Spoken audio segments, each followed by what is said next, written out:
Good evening. Yeah, good evening and welcome. My name is Bruce Craig. I'm chair with Concerned Citizens of King Township. The meeting tonight is being organized by both Concerned Citizens, short form is CCKT, and Save the Oak Ridges Moraine Coalition, or STORM Coalition. So the two groups have been working together. Both have a common passion and interest in protecting the Oak Ridges Moraine, and just glad to see so many of you out tonight. I'm very much hoping this is going to be an informative night and hopefully inspiring for all of us. We'll all learn a little bit more. I'd like to begin with a land acknowledgement. And done a little reflecting about land acknowledgements, because we're hearing them quite a bit these days. I remember receiving a book of Indigenous writings, a Canadian book, titled First People, First Voices. And it's sort of in that spirit that it's recognizing the first people of the land, the first stewards of the beautiful country we call Canada. And so we acknowledge that we're on the traditional territories of the Huron-Wendat, the Haudenosaunee, and the Anishinaabe peoples, whose presence here continues to this day. We'd also like to acknowledge the land we're on is at the meeting place of two treaties, the lands of the Mississaugas of the Credit and those of the First Nations of the Williams Treaty. Oh, sorry, I guess that's better there. We extend our respect to all Indigenous peoples for their valuable past and present contributions to and stewardship of this land. We acknowledge the waters, air, lands, and resources that continue to create a safe and healthy space for our gatherings, our workplaces, our homes, and our lives. And we recognize and respect the importance of Indigenous leadership and traditional knowledge, and our shared responsibility in protecting and stewarding the land we call home. Catholic Community Representative Janet Mior will be speaking in a minute, and I'll introduce Janet then, and then you'll see Deb Schulte, Steve Holysh, Susan Walmer, Debbe Crandall, Mary Mior, and then questions and answers are going to be later on. So I'm going to ask if you, and the meeting tonight's designed to inform, to educate, and to foster wise stewardship and conservation of the natural environment on the Oak Ridges Moraine throughout the Greenbelt. And while viewpoints may vary on specific issues, we ask that there be a high level of respect and consideration for all in attendance, particularly our speakers. We have a great complement, as you see. And with that said, I will go on to introduce our first speaker, who is Janet Mior. And Janet has been a long-time resident of King Township, I believe over 30 years. She and her husband Vince have lived here and volunteered in different capacities in King Township. Janet's a board member on the Climate Action King and has just a growing passion for things about the environment and the whole need for climate action. Janet's also an active member of the Catholic community and is going to bring, I think, a really worthwhile perspective. Is Janet here? Sorry. Oh, Janet, come on up. I'm not stuck in an island, No, you're here. I'm here. Oh, come on up. Sorry, I'm you get to be in front of center stage. How's that? Oh, I'm happy. Just quick. I'm happy, but I want more, but I'm really happy. We'll have an extra 5 minutes. You always hear me say. Yes, I do. So Did you want to? Oh, say no, I took your spot. I guess I should do all mistakes first. Thank you, Bruce, for the Thank you. introduction. I appreciate that. But before I begin, I've got to make sure I'm tall enough for this. Is this okay, or am I kind of off? Can't hear you. Can't hear. Is this better? Yes. Okay, I got to be stuck with this. Okay. Before I start, I would like to acknowledge my team, Bev Flanagan, who is the president of our Catholic Women's League, CWL, and Neva Lorenzen, who is our secretary as well. They've been very helpful in helping with a number of things. Perspectives is always better when you have more than one person delivering it.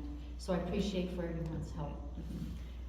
Okay, is building a long-term care facility at the planned site right for Marinite This project, if built, will be significant in size, complexity, with an impact to the environment far-reaching beyond the borders of King.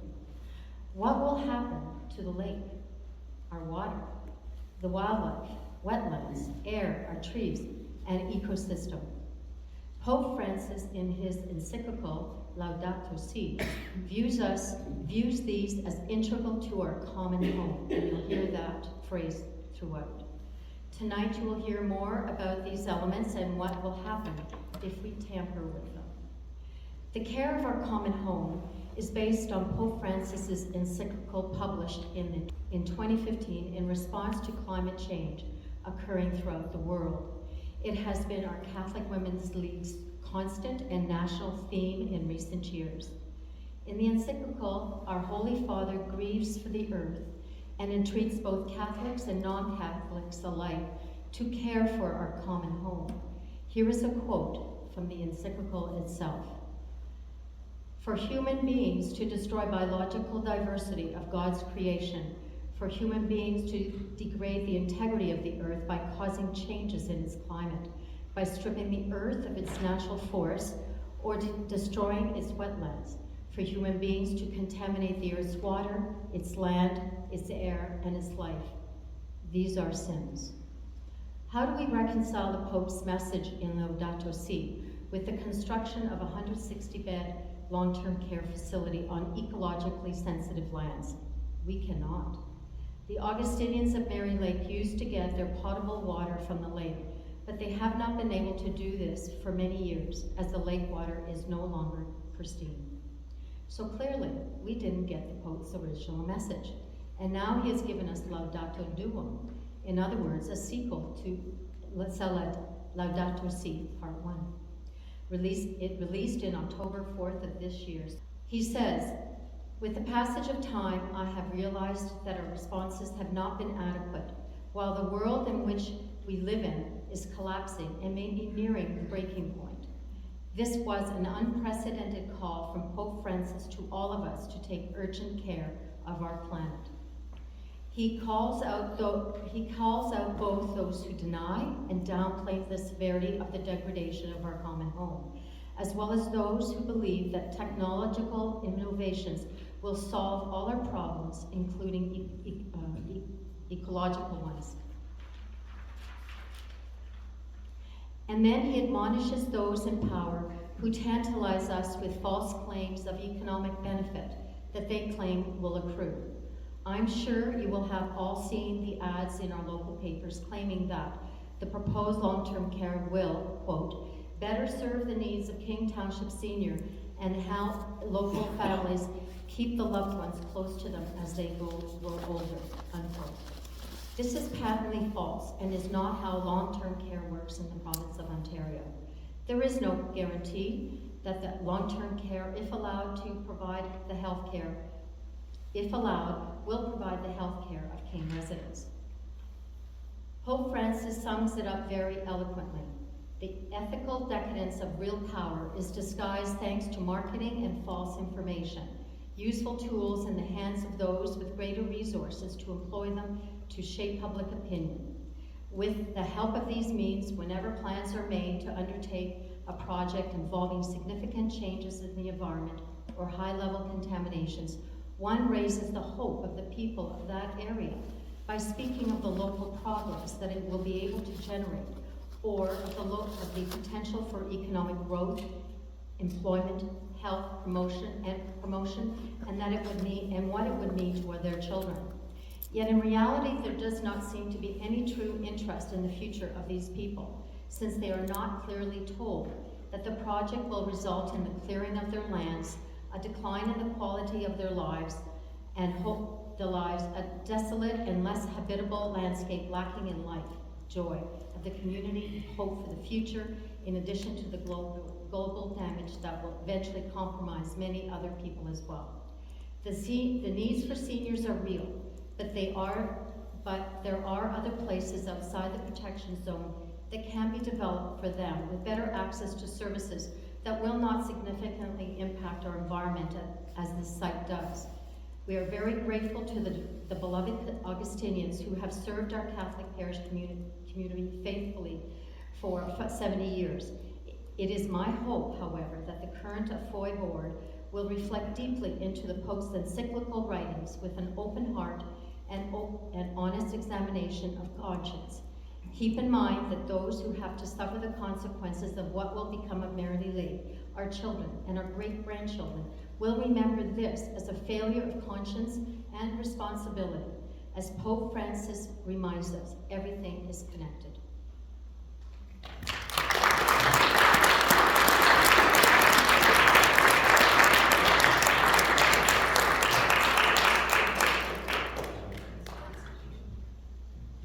Thanks very much, Shannon.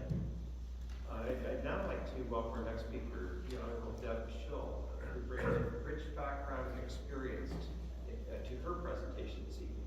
Deb is a former York Regional Councillor, former Member of Parliament for Canada, for King Vaughan.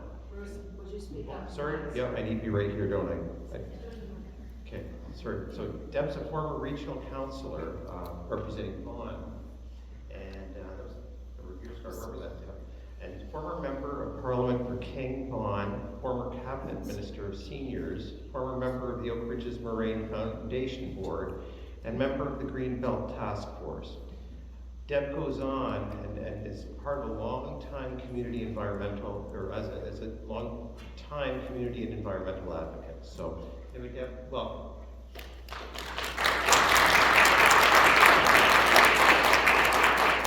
you very much, Bruce, and thank you, Janet, for sharing your perspective with us.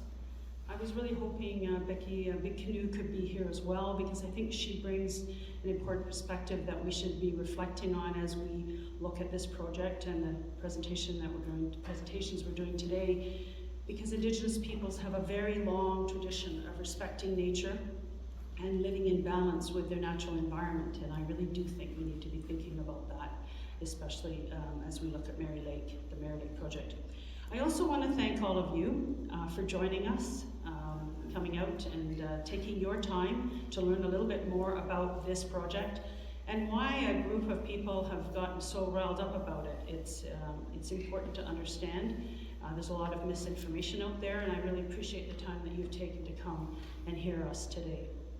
I also want to thank the 6 speakers that are going to be talking, Bruce, thank you, and a larger team that's been very busy organizing all the work that we've been doing. It's taken a lot of people to gather the information that we've been gathering, to organize the meetings, to speak in front of council, and I just want to thank everybody who's dedicated to this task and to looking after our environment and speaking up for democracy. So first I want to make it clear, because I've heard this around as we've knocked on doors and talked to people, we are not against long-term care in King at all. In fact, far from it. We need long-term care and other supportive housing options. However, we know that it's in the wrong place. From my perspective, you don't put seniors in a building, albeit one with a beautiful view, that's outside of the urban boundary, away from support services and public transit. Successful long-term care facilities, and I know a little bit about it, having spent 2 years being the Minister of Seniors, needs to be within communities, surrounded by supportive services. That's healthcare, that's religious, spiritual, that's entertainers and entertainment, that's important volunteers that long-term care runs on, and it needs to be close to family and friends, and it needs to be easily accessed by low-wage workers, because those are the PSWs that care for our loved ones in most long-term care facilities, and that needs to be accessible by public transit, because they don't make enough to be able to live close to where they work, or also to have a car. So these are important considerations when you're thinking about where to locate long-term care. So that doesn't fit, our Merry Lake project doesn't fit that bill, so it's the wrong place, despite all the other reasons that we're opposing the development at Merry Lake. I thought I'd get that out first. So if we could turn to slide 2, please. So we talked a little bit about the natural environment and why we're having difficulties with this project proposal. And we want to make it clear to people that the monastery is in the middle of a very sensitive area, and you've heard that already from Janet. It's located on the Oak Ridges Moraine. It's in the headwaters area of the East Humber. It's beside a rare kettle lake and a provincially significant wetland complex that is one of the largest and most diverse wetland complexes on the Oak Ridges Moraine. And it's noteworthy for its high concentration of significant plants, animals, and the myriad of kettle lakes that we have around the area. So I thought it would be really important just to show people where Mary Lake is and how it's connected to this complex of provincially significant wetlands, all right? So next slide, please. This gives you a little bit of a close-up on how close this facility is to a kettle lake. And I think you're gonna hear a little bit, I know you're gonna hear a little bit more about experts behind me about what's so special about a kettle lake and why it's so sensitive, so that we can understand that a bit better. Next slide, please. So I'm just kind of zooming in so people get a perspective on what's going to happen here, because it's surprising all the way up to the Committee of Adjustment just recently this year, we really didn't have a good perspective on what was going on this site. Sorry, can we go back to that slide? Yeah. And then let's go to the next slide. So this is the monastery that you're all familiar with in red, and then you'll see the building that's going to be built right beside it, and then there's a whole, whoops. Okay, it's moving a heck of a lot faster than I am here. Okay, anyway, that's what the end result is. So we'll leave it at that then. I was just trying to give you a perspective on the size of this thing. So it is 3 stories. It is 17,000 square meters, and it would not normally be allowed on this site. The Oak Ridges Moraine Conservation Plan forbids it. However, incredulously, long-term care has been deemed an existing use at the monastery. This use had to be in place when the Oak Ridges Moraine Conservation Act came into effect in 2001, and it had to be continuous since then to meet the criteria of existing use. Despite planning staff and council being told by many who have been deeply involved in the monastery that no long-term care was provided at the site, and that brothers that needed care or needed more care than could be provided on the site actually were moved to registered long-term care facilities in the surrounding area. Staff accepted the applicant's assertions that a monastery is like a long-term care facility and should be granted a prior use exception. Absolutely stunning. It's a crushing determination by planning staff, and everybody was shocked. So in an effort to understand planning staff's conclusions, given its far-reaching implications of allowing this kind of development where it shouldn't be allowed, a review of the information provided by the applicant was requested, and it had to be requested through a Freedom of Information Act because we couldn't get it otherwise. And it took over 30 months to get, and it was only provided after the Committee of Adjustment hearing. So after the hearing and the determination that the project was approved, or at least accepted, we got to review the information, and it's clear that there was very little to justify the granting of this exception. In fact, it would be against the ministry's own act to accept that the monastery was operating as a long-term care facility. The Long-Term Care Homes Act, Fixing Long-Term Care Act in 2021, spelled out the requirement of a long-term care facility. It's clear that from the lack of documentation provided, that the monastery did not conform to these requirements. There was also confirmed in the deputations of those speaking on behalf of the proponent that a long-term care did not exist there. There's also a little extra rule that's in the license that says no person shall operate residential premises for persons requiring nursing care or in which nursing care is provided to 2 or more unrelated persons except under the authority of a license under this approval of the licensee. So if they had done it, which there was no evidence that they did, and in fact we had very strong evidence and deputations that it wasn't, it wouldn't have been allowed. But that isn't the point. What they argued is, despite the fact that a long-term care in the formal sense wasn't happening, a monastery is a place where everyone cares for each other, and therefore it's like a long-term care, and therefore they accepted it, planning staff accepted it, which is outrageous. So I think this is really where the crux of everything starts to fall apart.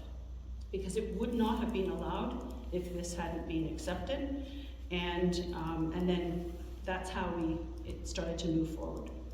So just want to make sure people understand, with the changes that the province has recently done in their Build Homes Faster Act, they're transferring the responsibilities to protect the Moraine and the Greenbelt to municipalities. And they've neutered the TRCA from being the commenting body that they used to be in the terms of natural heritage and species at risk. They've limited their commenting abilities to just flood and hazard only. So we're ringing the bell as to the effectiveness of the Oak Ridges Moraine Conservation Plan and the Greenbelt Plan. If this is allowed to happen at Mary Lake, what else is going to happen to our spaces that we've spent decades building regulations and rules to try to protect? And they've absolutely been completely undermined by the changes the Ford government has done, and unfortunately, this is just the tip of the iceberg of what's happening on the landscape, which is why we're working so hard to fight it. Slide 5, let's, I think, no, I'm a little ahead of myself. Okay, we'll just leave it, go back to the building, we'll leave it there. The Google map of the site shows the building, the lake, the wetlands identified. I think I showed that earlier on in slide 2. So with regard to the facility, stormwater and dewatering is required. Stormwater obviously on the site, you know, the building itself, the parking lot. And because of the water level in the area and the depth that the basement's gonna go and the elevator shaft, the building will need consistent dewatering over its lifetime. So what's gonna happen with that water that they're sucking out of the ground and the water that's coming down on the ground? Those outflows will be managed on the site and released into the surrounding wetlands and Kettle Lake, as per the applicant's environmental reports. This is what we found out as we've been working through all the information. The Oak Ridges Moraine Conservation Plan forbids the release of stormwater into a Kettle Lake because of its innate sensitivities and the lack of ability for that lake to refresh and clean itself. It's a contained body, so you're not to be putting anything in a Kettle Lake. And the reports are showing us that they will be doing that. And I just want to give my personal experience with connecting stormwater outflows to wetlands and over slopes, which is being proposed in this development. It happened in the Elders Mills Nature Reserve right behind my home, which is the river, Humber River, and the Elders Mills Nature Reserve is a wetland complex right beside that. And so what has happened is they put the stormwater retention ponds and then they outflowed them into the wetlands that then went through that and into the Humber River. It was absolutely disastrous. We had peepers and great tree frogs and salamanders and all sorts of more sensitive species. They are all gone. And it's all due to because salt and pollutants that come off of the landscape, off of your car, off of people cleaning their cars and cleaning their homes, and pesticides on the lawns, all go into the water, the stormwater, and flow into the wetlands and damage the sensitive species. So I have personal experience with this. It's a bad idea, and we should not be allowing this to happen. I'm also aware, as you put outflow on a slope, that what happens when you have a high flow event, that water washes the slope away. And we actually had this happen, and they had to have a week. They were bringing in rocks, like big rocks, to try to fill the erosion that had occurred because of the outflow of the stormwater ponds, washing away the slope towards the Humber River Valley. So I'm quite aware that you cannot do stormwater outflow on a slope without it being channelized with some concrete or something. It will wash it away. And that is exactly what they're proposing to do in this application.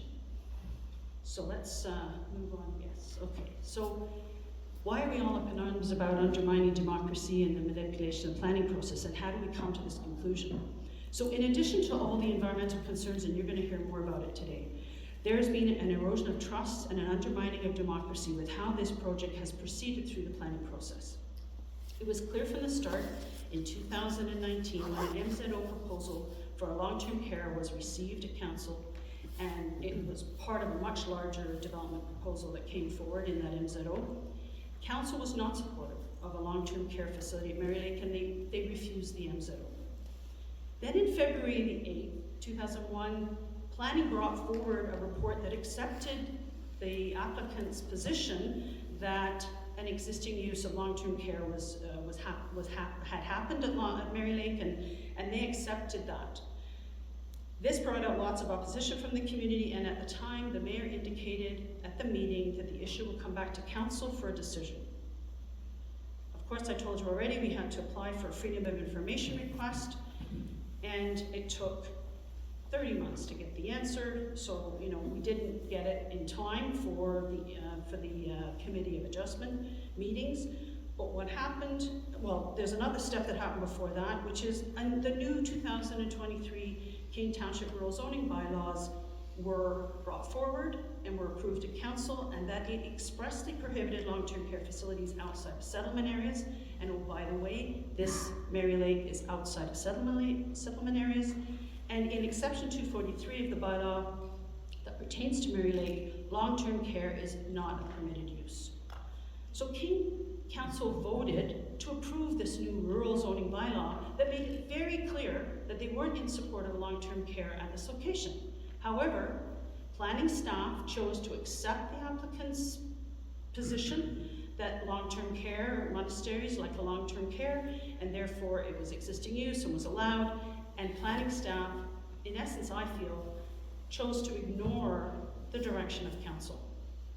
And they then ended up putting it through a committee of adjustment process, which is not in front of council. So council never got to make a decision on this important project, which, if anybody, I don't understand how anybody could think that taking something from, a couple of rooms to a 160-room facility, I think I've heard Bruce or maybe Jeff told me it was like 1,000 times.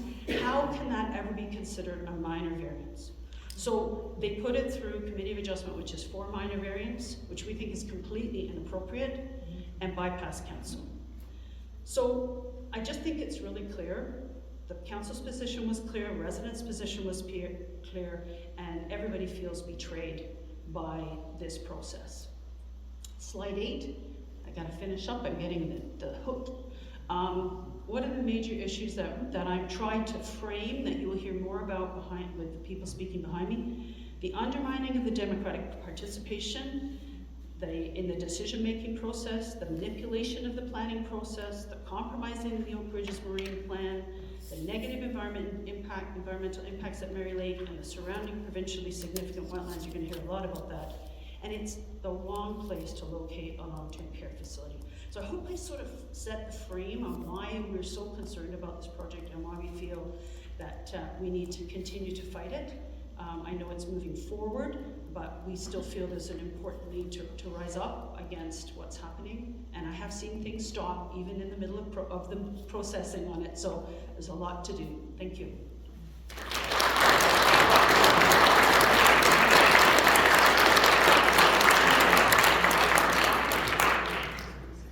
Deb, thanks for a phenomenal summary, actually, of what's been a very complex process to date.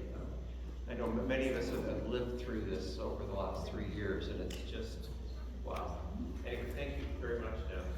I'd now like to introduce Steve Holysh, a new person for me, but I've learned a little bit. Steve Holysh has a passion for leading Ontario to improve water-related management decisions. For the past 22 years, Steve has overseen the Oak Ridges... Closer to the mic. Sorry, I keep forgetting. I should actually pull it out of here. But, sorry. So Steve, for the last 22 years, has overseen the Oak Ridges Moraine groundwater program. So this is for the broad view of the Moraine. With a focus on careful, comprehensive, and active data management, the groundwater program, the groundwater program makes data along with interpretations, knowledge, and insights available via the groundwater program web portal. The goal is to build and maintain a long-standing and trusted geological and hydrological framework model a legacy for Ontario.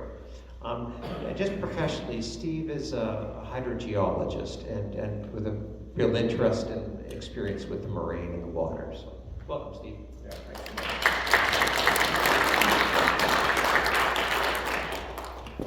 Okay, thank you so much for the invitation and the opportunity to give you sort of a tour of my world and what we've been doing in water for the last little while. And not many people know what we've been doing. So I'm grateful for the opportunity to tell you a little bit about it and how the information we've thrown together can maybe help with your dilemma here in King City. So I've boldly called my talk, the next 100 years of water, but I'm a geologist, so I could have said 1,000,000 years and it would have been, legitimate, but I've only got 100. So I'm kind of implying that, in what we're doing in our project, we're looking long term, right? There's a lot of decisions that are short term, and so we're trying to change that. I've got a bunch of colleagues that have helped me work on this. You can see a lot of logos on the first slide, so there's a lot of agencies partnered in this program. So there are people aware of it, but not as many as I would like. So I thought I'd start off with telling you a story, and one of the stories is from our website. There's many stories up there. So this is a story from a farmer who's up north of Barrie on Horseshoe Valley Road. He needed a new well. He went out, called a few well drillers, picked the cheapest well driller he could find, and off he went to replace his water supply. And he was down a couple 100 feet, and all of a sudden the well was artesian, it was flowing, the water levels were 70 feet above the ground, it was flowing like crazy, 40, 50 gallons a minute. The well driller was actually very inexperienced, he didn't know what he was doing, so he pulled out his casing, he said, I'm out of here, I don't know what to do. He left. This farmer, son of a gun, the water was flowing all over the road, all over his property. He ended up, being sued by the municipality, by his neighbors. Insurance didn't cover it, the well driller wasn't insured, and it was a horror story. So, and at the end of the day, if you were going to drill a hole in this neighborhood, say 50 years from now, would you want to know that story or not? And of course you would. So what we've been doing in Ontario and across the whole country and broader with respect to groundwater is we collect a lot of information, we use it for a very short term period of time, and then we throw it in the garbage. And so that has made no sense to me, and this is what we've set out to change. And so when you go to our website, you see all these black points have stories. Those stories we think are important and people should know about them. And so we've tried to capture information from the subsurface that people can use into the future. Okay, next slide. I got it wrong. Okay, I put a humor slide here for you guys. So I need, you need to laugh and then lighten it up a little bit. So this was a slide that I came across a few years ago. This is during the 2010 hockey game, the Olympic hockey game. And it speaks to the importance of data. So if you look at the water use during that hockey game, and you look at the end of the first period, then the second period, and the third period, and you take a look at water use, son of a gun, there's a lot of water use there. And if you're not looking at the data, so this is just talks to the importance of data. And our program is all about data, collecting data, understanding data, and making sure that graphs like this can speak to people. Okay, so that was just a little diversion. So, history of our program. So, back in the late 1990s, development was encroaching upon the Oak Ridges Moraine. The province at the time really wasn't doing all that much. That was fighting her best through STORM to change things. The regions of York, Peel, Durham got together. They went through a big exercise of talking to the residents and finding out what was needed to think about the Oak Ridges Moraine and try to stop the onslaught of development that was riding up Yonge Street. And so this report came out, and one of the suggestions, recommendations was that collectively the municipality should think about groundwater and some other things down on the bottom. But I was brought on board to try and coordinate groundwater management. Next slide. And so some of the words in this report, fragment, why we're doing a bad job of groundwater management. Fragmentation, everyone's doing different things, incomplete data sets, no coordination, all of this stuff that you guys find and it drives everyone crazy. And so we're trying to change all this. So I go to the next slide.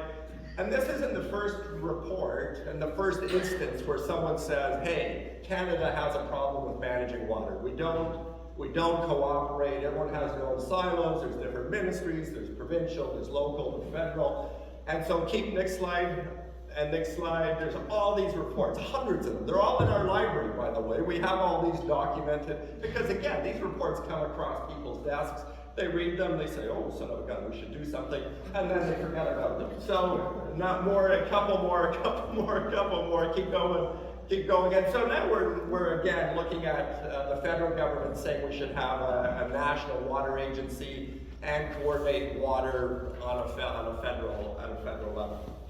Okay, so our program, I mentioned in the introduction, a lot of rigorous data management. So we have a real focus on data, managing the data, managing them properly, saying water levels from this screen, yeah, it's not only, King City on the map, but it's down 200 feet or 100 feet or 5 feet. And that's important with groundwater because the water levels and the chemistry of the water is different if you're in the shallow subsurface or deep subsurface. So really focused on data and managing it properly. And we're changing the database all the time. We're mucking in there, we're fixing it, and it's getting better day by day by day. And this is, 20 odd years now. Okay, next slide. So this is what I mentioned before. We collect all this information. It's, consultant reports come in, you pay, whatever, $50,000, $100,000, you've got reports, you drill holes, you collect water samples, and you throw in the garbage after 6 months. They're only active as a file that's being reviewed by the planning department. In Halton, they would go down into the basement, into the files, and then from there, they would go out into a warehouse in Milton, and then they go away. It's crazy. So, next slide. So we set out, we're lucky to be part of this big study that the federal government commissioned in 2009, the Council of Canadian Academies. And our big contribution, I think, to this study was this pyramid. And this is how we've structured our program. Data on the bottom. Everything is founded on data, and then you understand the geology, and how groundwater moves through the geology. You can do numerical modeling, sophisticated stuff, and then all of that, in an ideal world, should be used to make decisions as you guys are making decisions in King City. Okay, so next slide, please. Okay, so why is what we're doing important? And so this is a little divergent. I haven't really talked about this stuff. This is the second time I've presented this. So I might trip over my words and so on, so forgive me that. But there's three things that came across my desk in the last year that have resonated and really got me thinking. And so one is Dr. John Sherry. So this is a prof, one of the global well-known hydrogeologists. He is from the University of Waterloo and now the University of Guelph. He won the 2020 Stockholm World Water Prize. And he does a lot of work in contaminant hydrogeology, like how does contaminant move through the ground and stuff. But people were asking him, he was at a global stage, he got this award, and people were asking him, why is groundwater important? And he couldn't talk about his contaminant hydrogeology stuff, but he didn't have a good answer. He said, I felt inadequate. His answers were inadequate. And he set out to try and answer why groundwater is important. So he gave a really interesting talk, and I've taken a couple of his slides, and I'll show you those in a few minutes. In the last few months, there's been a series of articles in the New York Times on groundwater. You may or may not have seen them. They're all in our library because, of course, we're interested in this. But they're talking about mismanagement of groundwater in the States, and these are big global issues that I want to just set some context on why we should manage water properly. And then just a couple weeks ago, another report came out that I'll add to my slides of the hundreds that you saw before me, or before. And there are a few things in that report. And so I'll start with that one. The next slide, please. So there it is, the report. You can download it from the internet. And next slide again, please. So a couple of the points in here, I've just, so water security, and water should be considered a strategic asset by Canada. Fragmented, siloed model, or we heard that before, some of the 500 reports I showed you earlier. Watersheds should be the basis for doing this research. Maybe next slide, there's a couple more. Work together, governments work together. This first point I thought was interesting, that we're blessed with so much water, and we really have an obligation, I think, to be leaders in water management, and we're certainly not, and that's what we're trying to do. The other point here at the bottom is that a lot of globally, and you'll see this as I go through some of my other slides, if I get there, I might ramble too much and I'm not running out of time, and that's okay, I'll stop when my time's up. But agricultural companies are looking globally as to where water is going to be and where are they going to grow food. And the Great Lakes Basin, they have their eyes on Ontario, is things could change dramatically if we get really intense agriculture coming into the province, and we have to be ready for that. Okay, next slide. I threw this up and I nearly deleted it, but I thought I'd throw it up because I kind of find it interesting. When we talk about water as Canadians, we really get up in arms when people say we want to ship our water in bulk ships from the Great Lakes out of Canada to other parts of the world. That's our water. But this concept of virtual water is a really interesting concept of how much water is transported across the globe in our food. And no one thinks about that. And so in blue are all the countries that are exporting water in blue, and in orange and brown are the countries that are importing water in their food. And so it's just an interesting concept that everyone, when you're eating your strawberries from California, the water in those strawberries is, probably 10 to 100,000 years old. It's being pulled out from aquifers deep underneath California, and no one thinks about that. The water that's moving around the globe in our food system. So I'm going to come back to that a bit. Here's one of the articles from the New York Times. U.S. is using up their groundwater. And so much groundwater is being pumped out of the ground. You can measure it by satellites that are going across the globe. The tilt of the globe, and they couldn't figure things out until they accounted how much groundwater we're pumping out of the ground in the last 50 years. So the big things are happening in groundwater management now. Next slide, please. So many of the aquifers that supply 90% of the nation's water systems are severely depleted. Declines are threatening irreversible harm to American economy and society as a whole. This is all coming at us. Next slide, please. And even in Minnesota, in the middle there. So these are just some of the highlights, some of the other articles in this series from the New York Times. But even Minnesota, land of lakes, very similar to Ontario. They're having issues where McDonald's wants to, have beautiful potatoes for the French fries, pumping lots of water, and they're running into problems. So, we're not, because we have lots of water in Ontario, we still have to be careful. Next slide, please. And now back to John Cherry quickly. So these are all his slides and his ideas. I don't want to, I'm just echoing what he mentioned and what resonated with me. So next slide. So groundwater, so some interesting things. 99% of all liquid fresh water is groundwater. Most surface water, streams, lakes, initially comes from groundwater. It goes through the ground and comes out into the streams and lakes. And groundwater is depleted in many areas. When drought comes, this is an interesting point. Whenever drought, globally and through history, droughts, people turn to groundwater to find water, and we're depleting that resource. Next slide, please.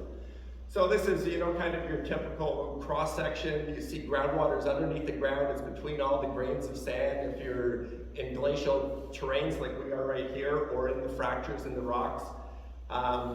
Next slide, please. Just a little bit of, and so the large aquifers in the world are shown here in blue, and 40% of all the groundwater extracted comes from these big aquifers, and 1/3 of those are depleted beyond recovery in human time. That's been thousands of years. So the water we're pumping out is huge. Okay, next slide, please. And then just pointing out, John points out, a lot of people are living with water scarcity across the globe, and the UN is projecting that, no problem. And, by 2050, we're going to have to increase the amount of groundwater by 30%. And John, John says, this is crazy, it's impossible, we don't have any more groundwater. So there's big issues coming on this. Next slide again. And then he went on to talk about, big problems in India, in Iran, and these are global issues, and we're sitting here in Ontario and King City, and I kind of wondered if I should have gone on this track, but I thought, I should tell you guys that this is important. This is important issues, groundwater, what we're dealing with. So next slide. And then the drought-sensitive areas. So again, reflecting back on drought, when we run out of water, we usually go to groundwater. Next slide. There's a couple of droughts that you've heard about. South Africa a few years ago, California recently, and Sao Paulo in Brazil. So long droughts have happened in the past. Next slide. This is a graph that John showed where they've tracked climate from 1500 to 2000. These are graphs. The yellow bands are periods where we had long droughts. Blue is where it's been wetter periods. You can look at tree rings and the signals and the isotopes in the rocks to trace out when we had droughts in the past. And so there's been long droughts in the past, and we expect long droughts in the future, and we've got to be ready for them. Okay, next slide, please. And then John's concluding remark is that we're spending as a society a lot of time, a lot of energy talking about carbon and global change, and the New York Times articles, everyone's talking about, there's another crisis below our feet with water that we're not really focused on. So anyway, so all of these things are resonating with me, and that I think is why what we're doing in our program is important. Okay, next slide. Okay, so that's why everything's important. So now I just thought a couple of points on our current environment, and you're wrestling with this application, but you've heard regulations are changing. Everything, the government in Ontario is changing things on a daily basis. Planners, everyone, technical staff are trying to keep up. A lot of the agencies doing this work are underfunded, probably underappreciated. The technical staff resources are really spread thin. You talk to most of my colleagues at municipalities, and they have hundreds of reports to review, and they have 15 minutes to review them and get them off the table, or they're fired because we got to build houses smarter and faster, man. So it's very challenging to undertake proactive work. I mean, the conservation authorities used to do a lot of proactive work, thinking about the watersheds, how water's moving, and that kind of stuff is falling off by the wayside because we're not fine. I won't go there. Next slide. So where do we fit in? I think we have we have a huge database. It's tons of data, but it's actively managed. I always call it actively managed because it's changing every day. If you come in tomorrow, I'm sure it's changed from today to tomorrow. We include surface water, groundwater, and climate data, because as groundwater people, when you're thinking about the subsurface, you got to know what's coming in, rainfall, and you got to know where it's going, and it goes out to the stream. So data, water data, we manage the information holistically. There used to be silos. The surface water people do this, and groundwater people do this, and we never talk, and silly stuff. So we have a combination of data, stories, insights, all this stuff that's up on the website, and we're leaders in this. So next slide. And we see a huge need coming for the kind of work and the kind of holistic approach that we've taken. And we've built things a little bit differently. We kind of coming from a consulting background. Okay, let's get to very late. Next slide. Okay, so there's two parts of our website that we'll talk. One is maps. If you come to our website, Oak Ridges Moraine, oakridgeswater.ca, if you click on the maps icon, that's open to everyone. It's free, and there's lots of information that you could chase out of there. And we have a sign-in page for consultants, and they can get more information than you can on the public site. Next slide. Okay, so we have many themed maps. When you come in, you see the map. You know, there's boreholes, there's surface water, models, geology, and so on. A whole bunch of information. It's kind of separated into these different themes. Next slide.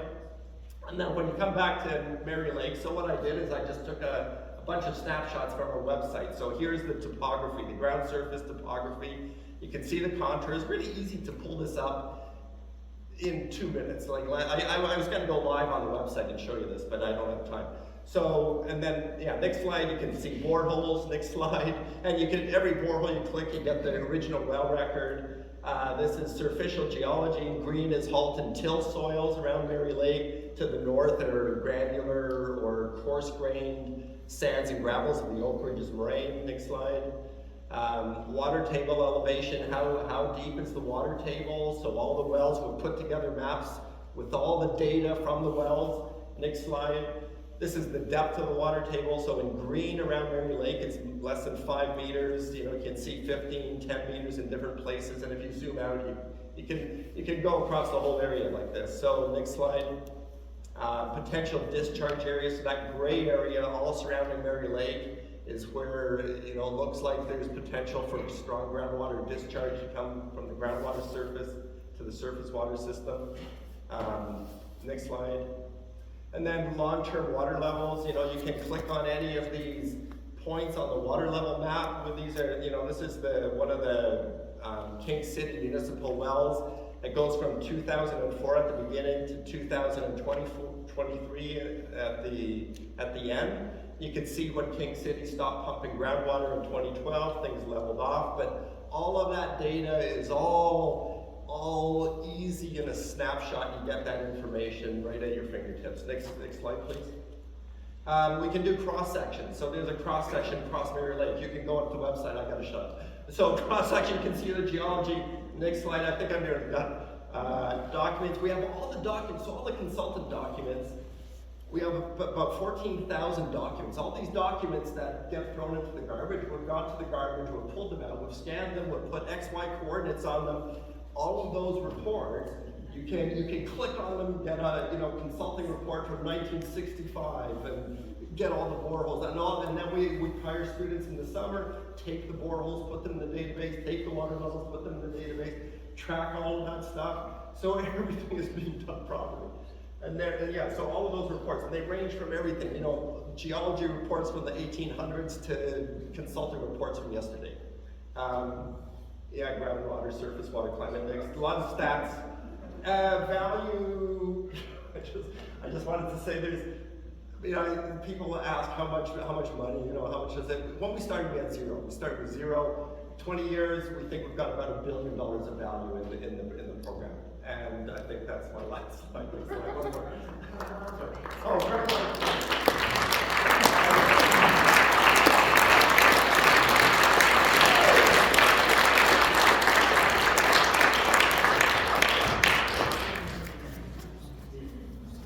Thank you, Steve. I think we just had a whole postgraduate degree course in hydrogeology and groundwater. That was great. I think we could all be sure we've learned something tonight.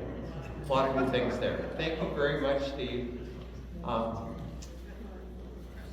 Okay, I'm just going to introduce Debbe Crandall. Susan Walmer's still first. Okay. Here we go. Okay, Susan Walmer. Anyway, fairly familiar face in King. Susan actually lives in Aurora, but spends quite a bit of time here across the Moraine. She's the Chief Executive Officer for the Oak Ridges Moraine Land Trust. Susan's the Chief Executive Officer for the Oak Ridges Moraine Land Trust.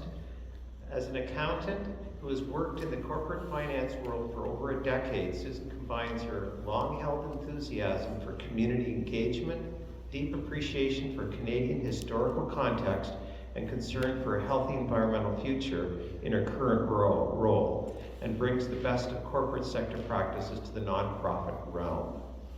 Wow, a lot of big words, but I know Susan's, I'll just add, Susan's very involved in a lot of conservation work across the Moraine and beyond. So welcome, Susan.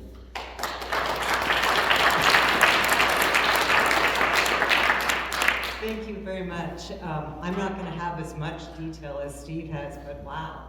Wow, I learned a lot tonight. So the Moraine was formed over 13,000 years ago by glaciers, and that scoured back and forth and built up this ridge. And I encourage you to come and take a look at this map. It'll show you the elevation levels and the changes. You don't really notice it when you're driving up from the city, but if you drive up slowly, if you drive up, and when you get to the top, basically across Bloomington Road, if you drive along that, you can actually see down into the city. Don't really know you're coming that far up, but you are as you're driving north. So it was formed, like I said, a number of years ago, supplies drinking water to over 250,000 people on their wells. Next. It's located within the Green Belt, and it's environmentally sensitive geological landform that stretches 160 kilometers from the Trent River in the east to the Niagara Escarpment in the west, covering approximately 470,000 acres. It has beautiful, important habitats across this landscape, including Mary Lake, and that's why we're here tonight. The moraines form critical ecological, hydrological functions that are vital for the well-being of our environment and communities. They form habitat for wildlife, maintain wetlands, streams, and rivers, decrease flooding, and filter and store drinking water.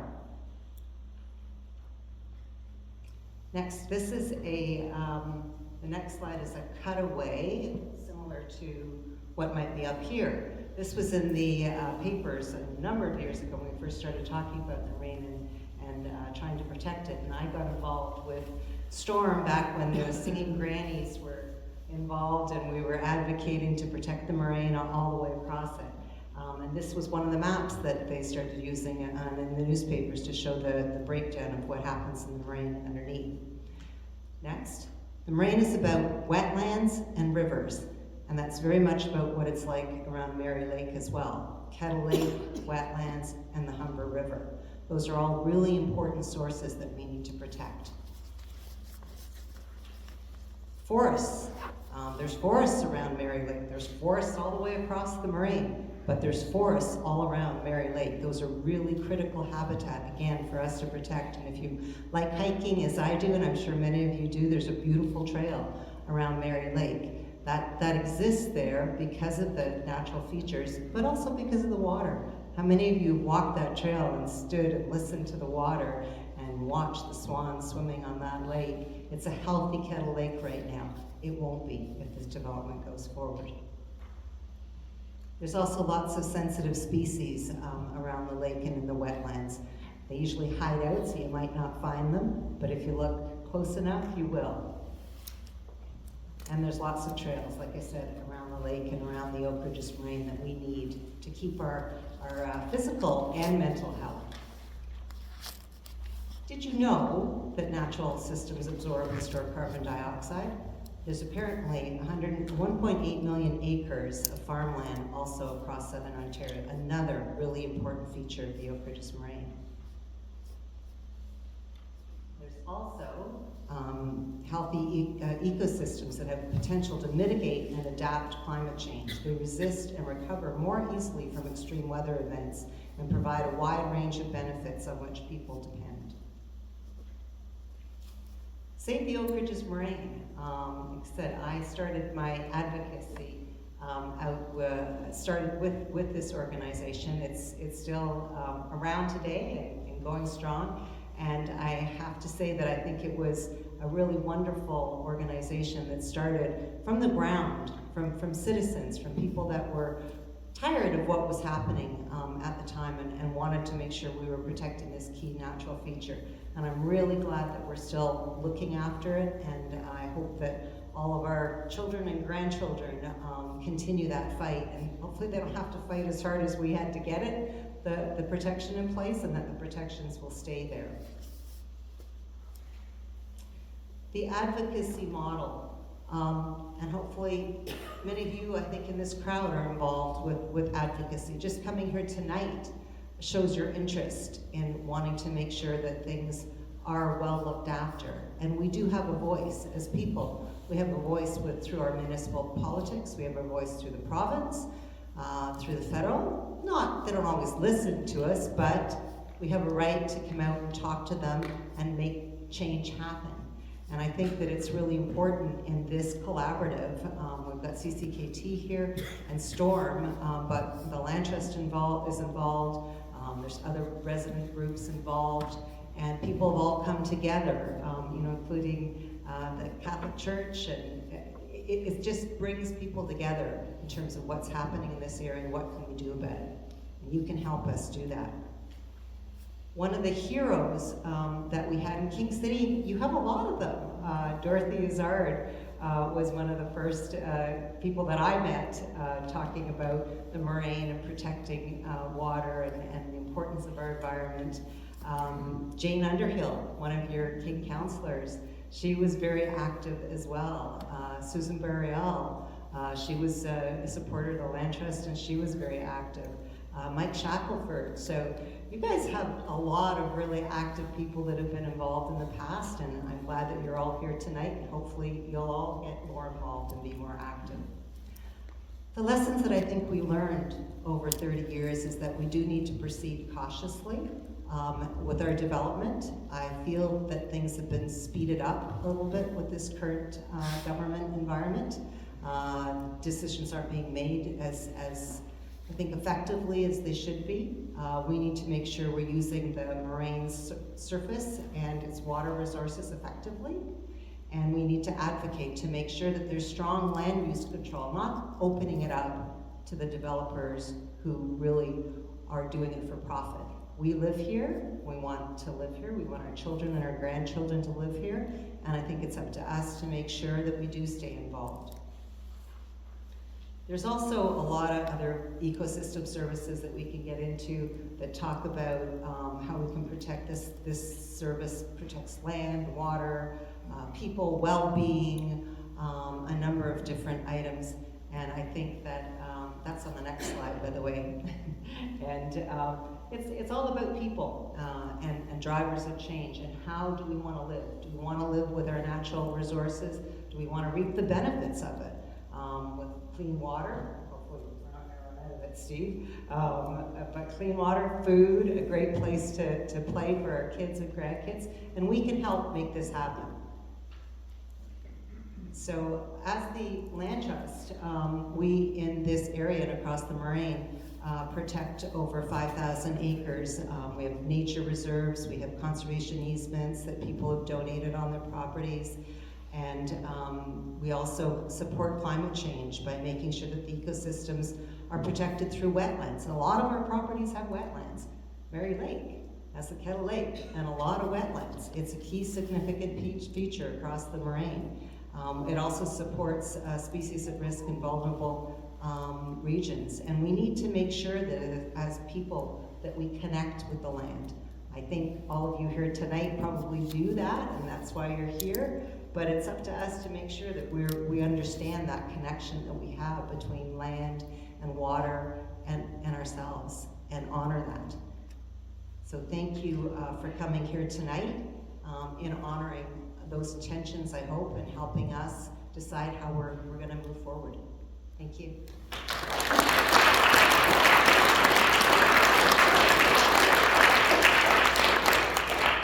Thank you, Susan, and thank you for the work of the Land Trust. I mean, it's a great example for all of us, and I recommend everybody to visit the website, learn more about the work being done.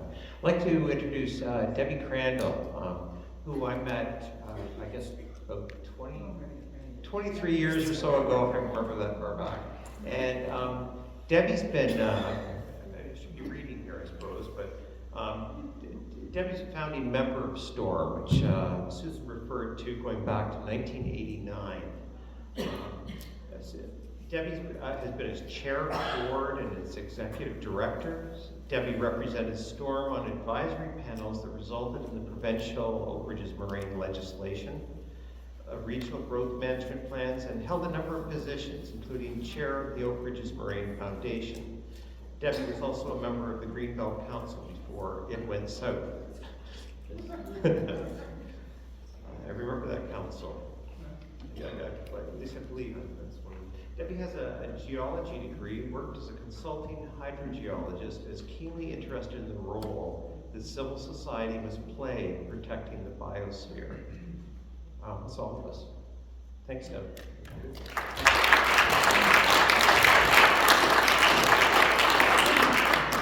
Hey, howdy. Can you all hear me? Cut my throat, it's got a little bit. It's wonderful to be back here in King City, because it was here in King City 34 years ago that Storm Coalition was created. And it was a meeting with citizens, so representatives of concerned citizens of King Township, Save the Ganaraska Again, Gormley residents, Caledon, academics from Trent, Waterloo, and York. And back then, 1989, 1990, we had no planning tools to protect the hills and valleys of the height of land north of the Oak Ridges Moraine. Sorry, the land north of Toronto. There were no official plans, no bylaws, and in fact, next slide, the Oak Ridges Moraine actually had not yet been thought of, except by those two geographers in the 1920s, Chapman and Putnam, who walked the length of south central Ontario and identified this height of land and called it the Oak Ridges Moraine. So here is the first rendering of the Oak Ridges Moraine, courtesy of John Fisher, who was one of the founding members. And it took 13 years to get from this, to the next slide, to this.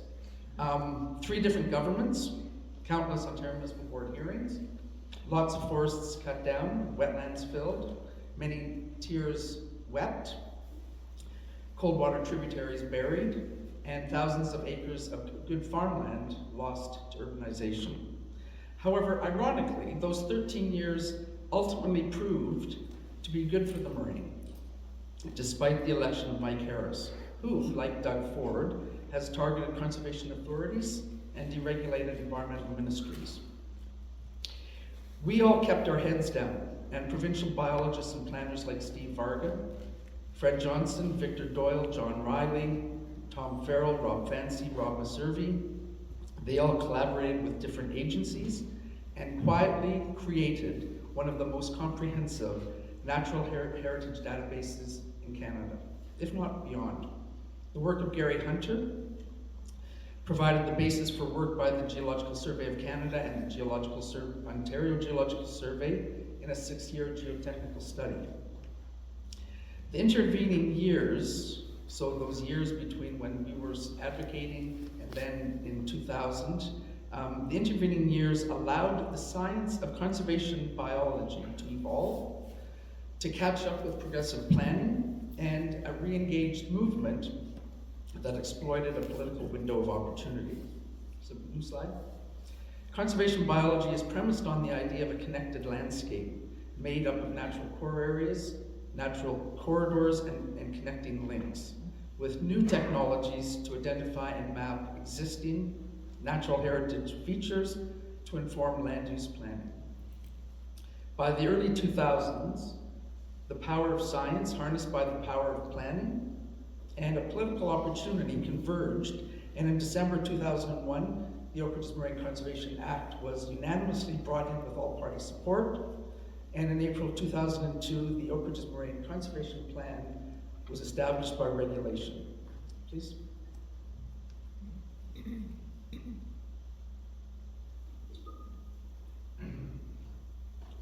The provincial plan, with 62% of its land area included in a natural heritage system, has been described as one of the most innovative landscape-scale conservation plans that is precedent-setting not only in Canada, but internationally. And as a regulation under Oak Ridges Moraine specific legislation, municipalities are required by law to ensure that the moraine is protected and that its ecological and hydrological functions are maintained, enhanced, and restored. New slide. So the vision of the Oak Ridges Moraine, and it's quite innovative for coming out of a government document, is that of a continuous band of green rolling hills that provides form and structure to south central Ontario, while protecting the ecological and hydrological features and functions that support the health and well-being of the region's residents and ecosystems. Extremely innovative for the time. New slide. So, how did we arrive here tonight? How, when for the past 30 years, protection of the Oak Ridges Moraine has been a priority for government and the public.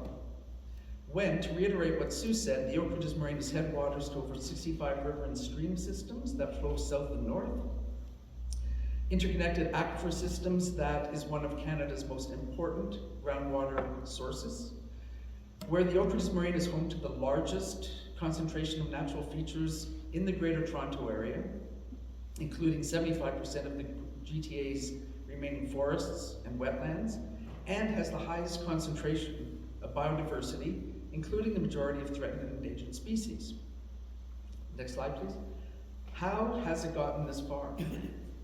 3 years ago, out of the blue comes a request by the Augustinian Fathers of Ontario for a minister's zoning order for Mary Lake Monastery to permit over 30 different uses, including a long-term care facility, a retirement home, banquet hall, conference center, hotel, aquatic center, fitness center, the list goes on.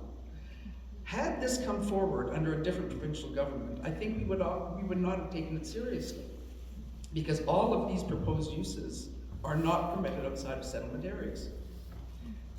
But the brazen disregard by the Ford government for any established norms around planning, environmental protection had to be taken seriously. So while the minister's zoning order request was withdrawn and replaced with an application for a long-term care facility in the countryside area of the Moraine. Again, this seemed a long shot, given that it didn't meet the requirements of the Oak Ridges Moraine Plan. It sure wasn't a small-scale proposal, and nor was it an existing use. And there had been assurances, as Deb mentioned, that this whole matter would come back to council with plenty of opportunity to provide comment. Next slide, please. But that's not how this whole thing has unfolded. The application did not come back to council.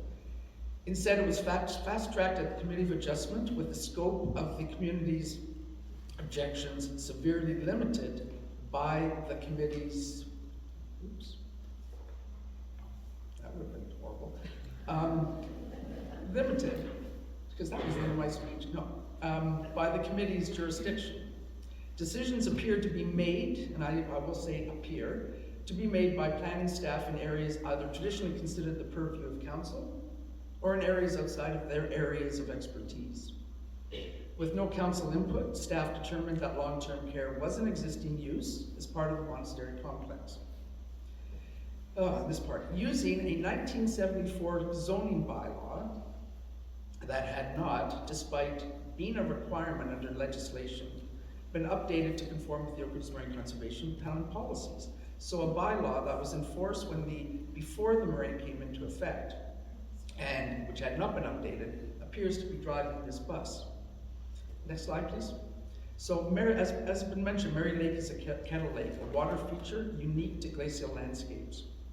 For the most part, kettle lakes are hydraulically isolated, so they are highly vulnerable to contamination and fluctuating water levels.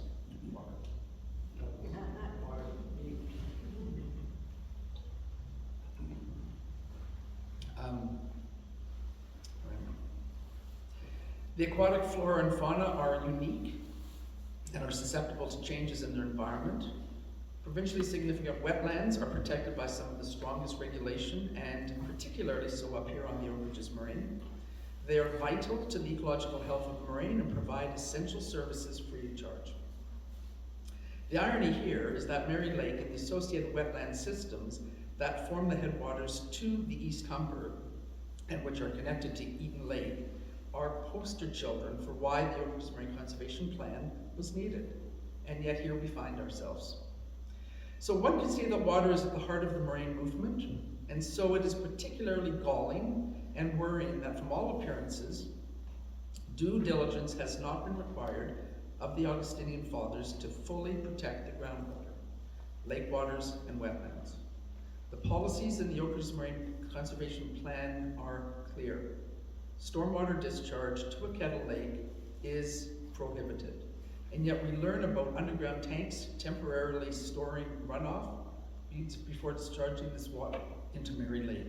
New slide. Next one, please. Yeah. Dewatering of the site to prepare for construction is going to be required. Where is this water going? How long will the site need to be pumped? What is the groundwater profile of the site? Did King staff seek help and direction from the region of Mior, given that there are no hydrogeologists on staff at King Township? There are so many questions and very few answers. And while this is bad news for King and that these headwaters to the East Umber watershed, it's also very bad news for the Oak Ridges Moraine and for the Greenbelt. Because if this can happen here in King Township, with a highly engaged community, and with one of the Moraine's largest core areas and wetland complexes, think of what can happen in other areas. Because, like the Oak Ridges Moraine, everything is connected to everything else, including how bad decisions can set a dangerous precedent. So we really need your help to truly save the Oak Ridges Moraine. Thanks.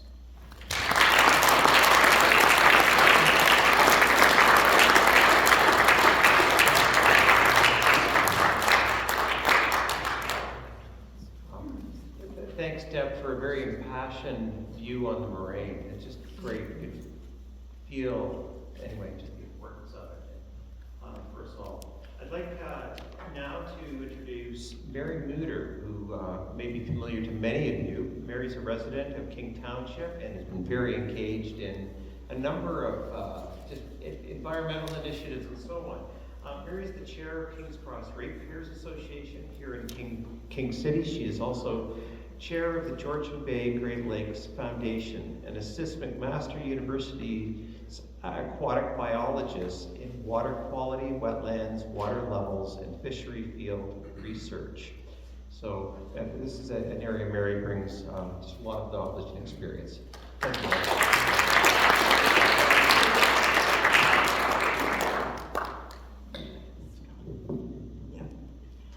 Thank you very much, Bruce.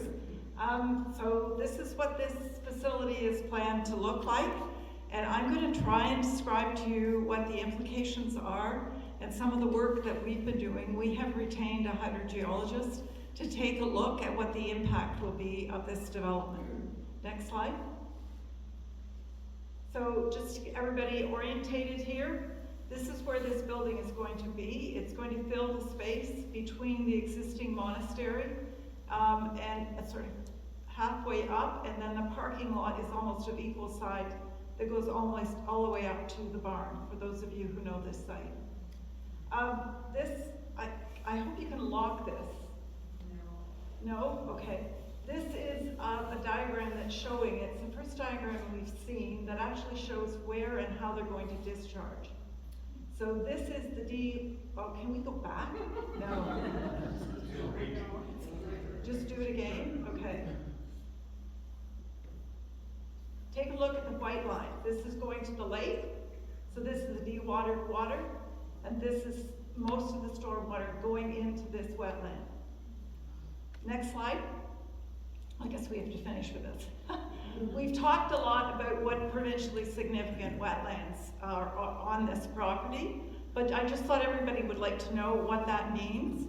To assess a wetland, to determine whether it meets the criteria, it's about a 2-year process where MNRF have biologists that go in and they identify every single plant species, every single dragonfly species. They go into the lake, they trap and capture and identify all the fish and all of the plants, all of the birds. And each one gets a value and it gets totaled up. And so normally a wetland has to, the total amount has to exceed a count of 600. This wetland, this isn't working now, is it? No. On the left side, you can see that number total, 839. That's a big number. And that was arrived at 20 years ago, reassessed 10 years ago, still met the criteria, and has been reassessed since then. So that's what this wetland value is, and that's why we need to keep it. So you see the other bolded part, that wetlands are uncommon on the moraine and cover only 2% of its land, with most consisting of small isolated kettle wetlands or small headwater wetlands. Next slide. This is also from MNRF's documents. Most are sensitive are the kettle lakes in the complex that we're talking about here tonight. And then skip down to the middle. To safeguard these kettle lakes, impact assessment should be carried out before any development is contemplated in the drainage basins. So I'm going to tell you how this was not assessed properly. Next slide. Under the provincial policy statement, there are regulations to protect, improve, or restore vulnerable surface and groundwater sensitive surface water features and sensitive groundwater features and their hydrological functions. The Ministry of Natural Resources, yes, their funding has been cut, their resources are limited compared to what they used to be, but they're still there. This project was not referred to the Ministry of Natural Resources and Forestry for assessment, and it should have been a requirement. So this has proceeded along the way without being assessed. And I've spoken to the biologist at MNRF on this, and he just started yelling at me on the phone and saying, Mary, you have to stop this. I'm going, it's not easy. Anyway, so I just want you to know, next slide. Just so you know, so everybody is on the same page here. This is the footprint of the building. This is the parking lot. Parking lot goes over here. This is additional parking area. And underneath here, and there's one over here, they're putting in these plastic underground tanks where the stormwater and the pumped out groundwater is going to be discharged into these plastic tanks and so-called partially treated before it's discharged either into the wetland here or into the lake. So that's why I wanted you to see those pipes that were going down here to the lake, and then they're going to build kind of a wall here, and they're going to try and disperse it over a certain area so that it doesn't just flow directly into the lake. But the reality is that that will probably break down and it will eventually erode, as Deb Schulte described to you, and it will create its own path directly into the lake. Next slide. So this is a picture showing what that underground tank, that's the size of it there. You can't see the other one very well. It's over in here somewhere. So, and this is part of the significant wetlands. The wetlands here are all around the shore, all the way around this side, all the way down the bottom, all the way up the top. So this is the buffer zone that they're supposed to have 30 meters from the lake, and they're supposed to have a buffer zone here from this wetland. So you can see how this is horseshoed into this very tight location. There's really not much protection here for the lake or the wetlands, plus discharging this water into the lake and the stormwater into the wetland. It's actually illegal to discharge stormwater into a kettle lake. They were going to discharge all of it. They changed their plans, and now they're only going to discharge some of it to the kettle lake. But the Oak Ridges Moraine Conservation Plan doesn't say you can discharge some of it. It's just, it is illegal to discharge. The other thing you should know that through the consultant's report, we just found there was a new one, a 76 megabyte file that we managed to get, and we're still digesting it. But in that file, we found that there were oils in the groundwater, and they're going to be put into this underground tank. But from what we know, those oils will not be able to be removed before it's discharged into the lake. And there is no assessment of what that will do to the lake. So MNRF's assessment shows that there are 8 different fish species found in the lake. The biologist report for the developer didn't do any work in the lake, so they have no idea what fish species are in the lake. And really, we don't even know ourselves what's going to happen when that water with oil in it gets discharged into the lake, but it does not look promising. The other thing is the stormwater is going to be discharged into this wetland. This is what is called a kettle wetland, so it has clay underneath it to hold the water.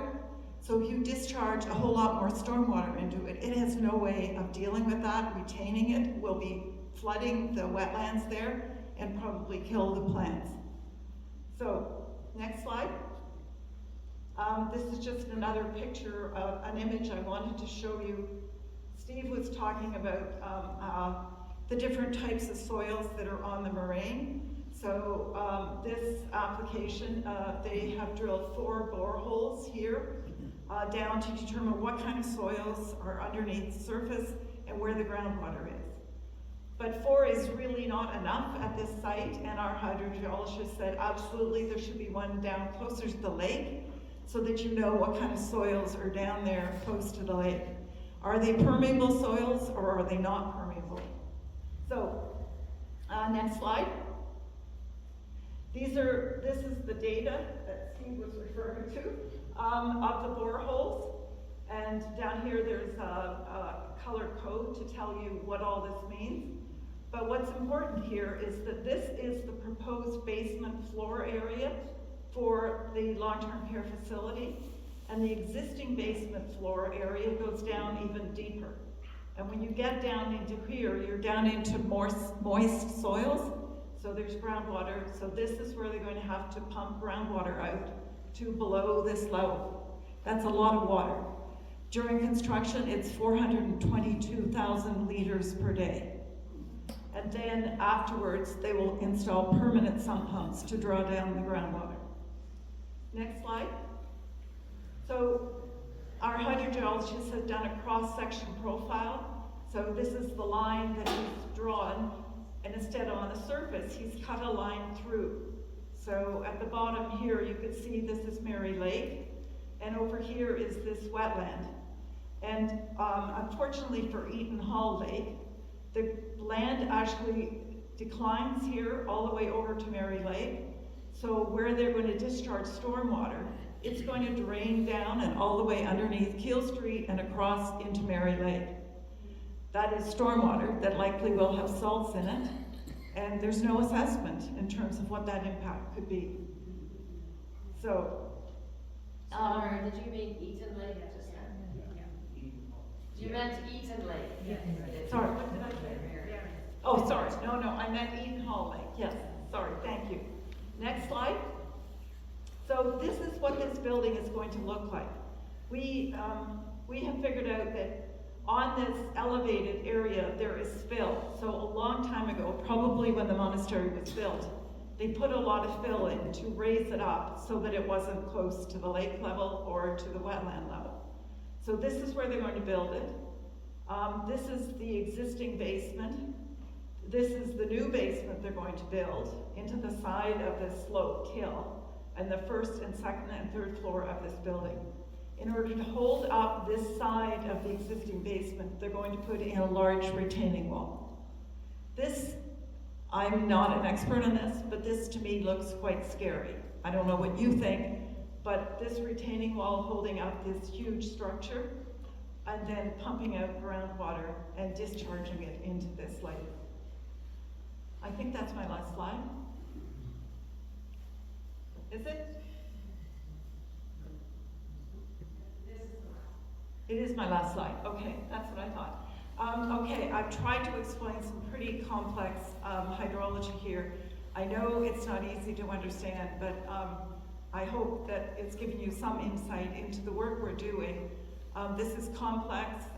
We require funding.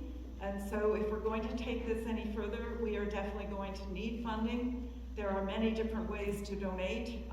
We have an account with Small Change Fund where you can donate and get a tax receipt.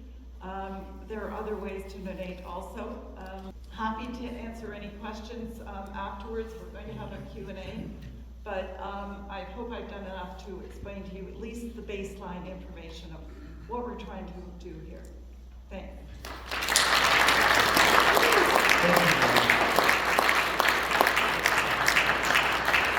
We can see a very complex issue with a lot of concerns.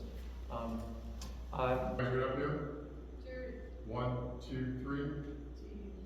And one more. You want me with our fists raised? Yeah.